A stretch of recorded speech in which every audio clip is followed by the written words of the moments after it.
Hello दोस्तों, आप सभी का स्वागत है आपके अपने YouTube चैनल एम क्लासेज के अंदर। आज का ये वीडियो जो होने वाला है ये लास्ट वीडियो है आपके क्वेश्चन बैंक सॉल्यूशन का। इससे पहले मैंने 13 चैप्टर का सॉल्यूशन आपको कंप्लीट करवा दिया है।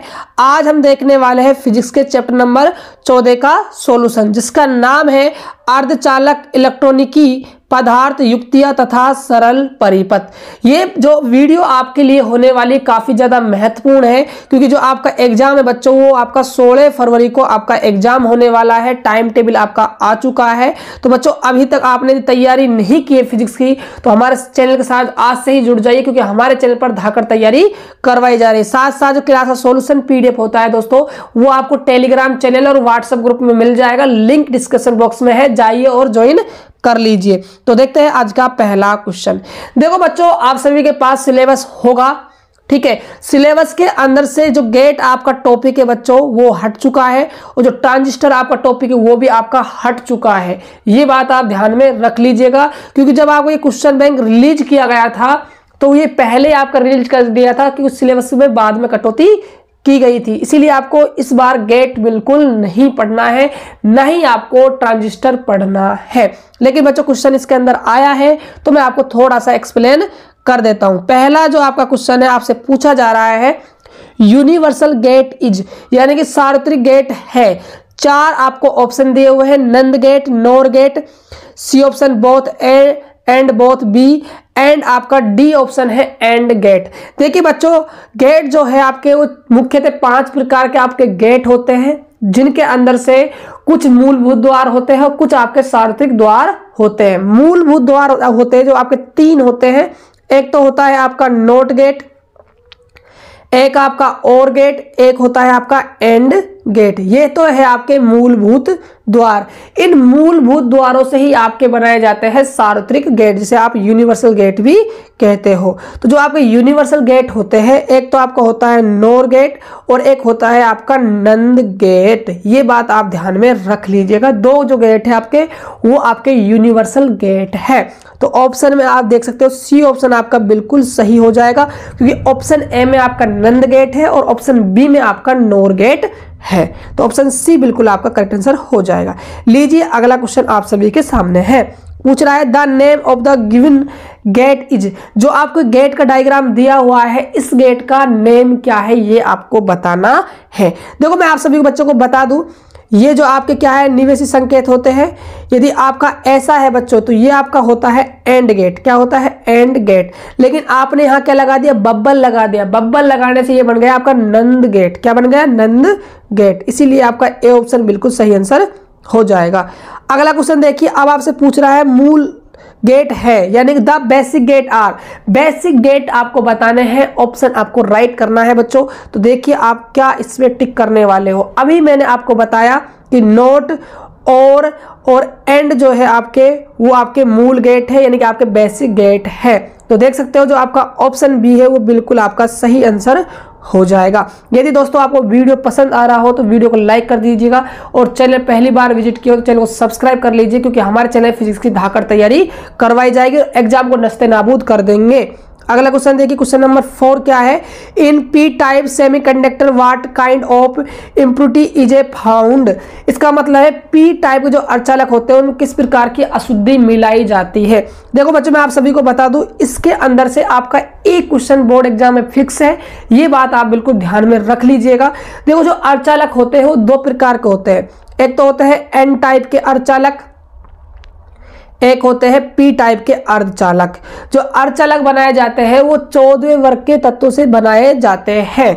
यदि आपको एन टाइप के अर्धचालक बनाने हैं तो आपको 15वें वर्ग की अशुद्धि मिलानी होगी, यानी कि आपको पंच संयोजी अशुद्धि मिलानी होगी। यदि आपको पी टाइप के अर्धचालक बनाने हैं तो आपको 13वें वर्ग के तत्व मिलाने होंगे, अर्थात आपको त्रिसंयोजी अशुद्धि मिलानी होगी। ये बात आप ध्यान में रख लीजिएगा। मैंने आपको कुछ एक्स्ट्रा पॉइंट भी बता दिए हैं।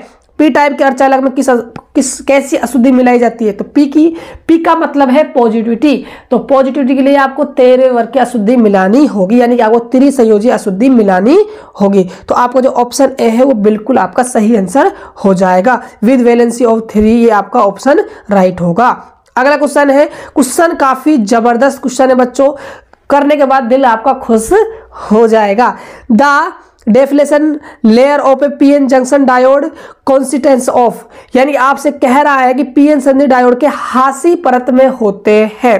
देखिए आप सभी ने पीएन संधि डायोड के निर्माण की कार्यविधि पढ़ी होगी। यहां पर एक परत बन जाती है। क्या बन जाती है? परत बन जाती है जहां पर ऋणायन और धनायन शेष बच जाते हैं।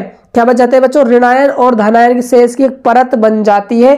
जो इलेक्ट्रॉन जो होल्स होते हैं वो आपस में एक दूसरे क्या कर देते हैं? नष्ट कर देते हैं। होल्स का एक दूसरा नाम और है बच्चों रिक्तिका। क्या है?